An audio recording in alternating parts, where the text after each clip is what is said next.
रोए ब्रिस्टो रोए चहर, रोए ब्रिस्टो रोए चहर, रोए पंजाब की टोली, कैच छोड़ोगे विराट का तो नहीं बख्शेगा कोहली। विराट का बल्ला खूब चला, किया ऐसा कमाल, विराट का बल्ला खूब चला, किया ऐसा कमाल कि बूढ़े कार्तिक के सनिवा महिपाल ने मचाया धमाल। जय हो आरसीबी, जय हो। यार ये आप लोग फैंस का धड़कन बढ़ा दोगे, बहुत फैंस का जो है ना दिल बैठा दोगे यार। बनी बनाई जीत को भी, आसान जीत को भी आप लोग मुश्किल बनाते हो। धन्य हो प्रभु आप लोग। आरसीबी के फैंस की अभी तक धड़कनें बढ़ी हुई है, और वो भी क्यों ना।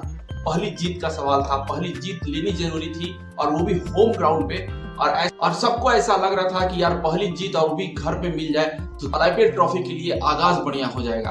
मैच में टॉस का सिक्का आरसीबी के पक्ष में गिरा, कप्तान ने पहले गेंदबाजी का फैसला चुना। तीसरे ओवर में बैक टू बैक बाउंड्रीज खाने के बाद सिराज जैसे नींद से जागे और उन्होंने जॉनी ब्रिस्टो को चलता करके टीम को पहली सफलता दिलाई। इसके बाद शिखर धवन और प्रभासिमरन सिंह ने मिलकर 55 रनों की शानदार साझेदारी की और टीम का स्कोर 9 ओवर में 72 तक ले जाते हैं। लेकिन 9 ओवर में क्रिकेट के लंगना त्यागी ग्लेन मैक्सवेल ने प्रभासिमरन सिंह को आउट करके आरसीबी को दूसरी सफलता दिलाई। 12वें ओवर की आखिरी गेंद पर अल्जारी जोसेफ ने लियम लिविंगस्टोन को आउट करके सबसे बड़ी विकेट निकाली। तो 13वें ओवर की पहली गेंद पर ग्लेन मैक्सवेल ने शिखर धवन को चलता करके पंजाब को बैक टू बैक झटका दे दिया। इसके बाद जितेश शर्मा और सैम करन मिलकर 52 रनों की साझेदारी करके टीम को आगे बढ़ाते हैं और आखिरी ओवर में शशांक सिंह ने 20 रन पुट करके पंजाब की टीम का स्कोर 176 पर पहुंचा दिया। बेंगलुरु की टीम से सिराज और ग्लेन मैक्सवेल उर्फ लंगना त्यागी ने 2-2 विकेट लिए। इस लंगना त्यागी को देखकर दिल का दर्द उभर जाता है, क्योंकि अगर ये लंगना त्यागी एक टांग पर खड़े होकर वर्ल्ड कप में अफगानिस्तान के खिलाफ दोहरा शतक नहीं लगाता तो शायद उस दिन अफगानिस्तान की टीम जीत जाती और फिर हम वर्ल्ड कप में ऑस्ट्रेलिया के बजाय किसी और दूसरी टीम से खेलते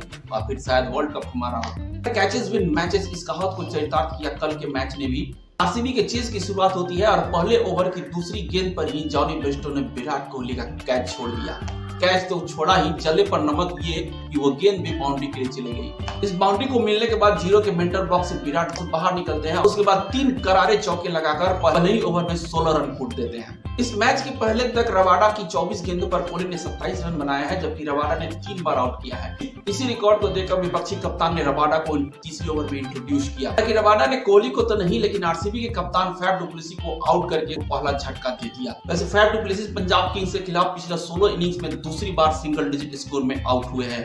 फैफ भले ही आउट हो गए, लेकिन कोहली का क्लास जारी था और कोहली ने शुरुआती 15 गेंदों में 31 रन ठोकते हुए पावर प्ले में आरसीबी की टीम को शानदार शुरुआत दिला दी थी। हालांकि एक बार फिर से सैम करन की गेंद पर छठे ओवर में राहुल चहर ने विराट कोहली का एक मुश्किल कैच छोड़कर एक और जीवन दान दे दिया, मगर विराट कोहली आज छोड़ने के मूड में नहीं थे।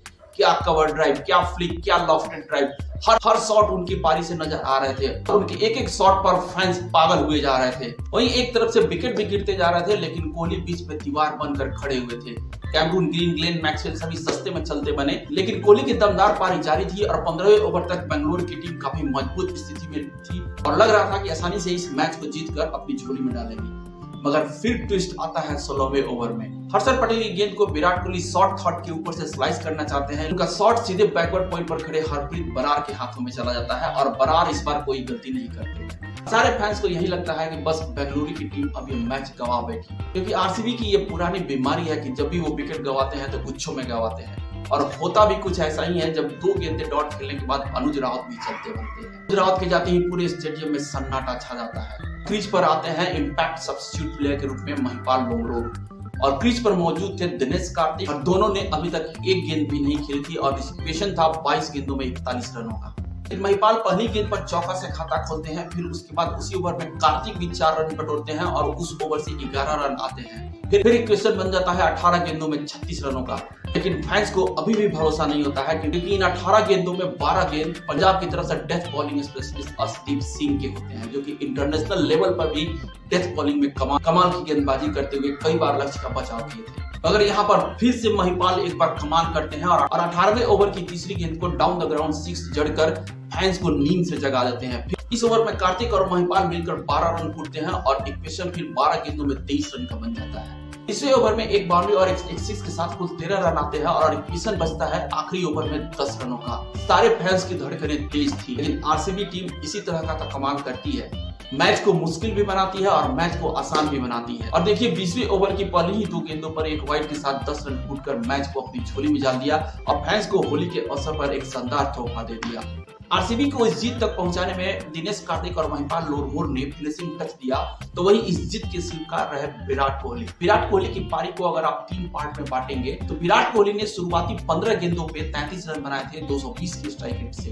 अगली 29 गेंद पे 34 रन बनाते हैं, तो अगली 5 गेंदों पे 10 रन बनाते हैं आउट होने से पूर्व। लगभग 150 की स्ट्राइक रेट से विराट कोहली ने 49 गेंदों पे 77 रन बनाए हैं और मैन ऑफ द मैच भी बने हैं। विराट कोहली की इस पारी को देखकर आप क्या कहेंगे? क्योंकि ऐसी चर्चाएं सुनने में आ रही है कि विराट कोहली को T20 वर्ल्ड कप के लिए कंसीडर नहीं किया जा रहा है। कि टूर्नामेंट का ये शुरुआती चरण है, लेकिन कूद के पांव पालने में ही नजर आते हैं। क्या विराट कोहली को फिर से ये साबित करने की आवश्यकता है कि उन्हें T20 वर्ल्ड कप में शामिल किया जाए? क्या फिर से उन्हें किसी परीक्षा की आवश्यकता है? क्या उनके आंकड़े, क्या उनका परफॉर्मेंस, क्या ये सब कोई मायने नहीं रखते हैं?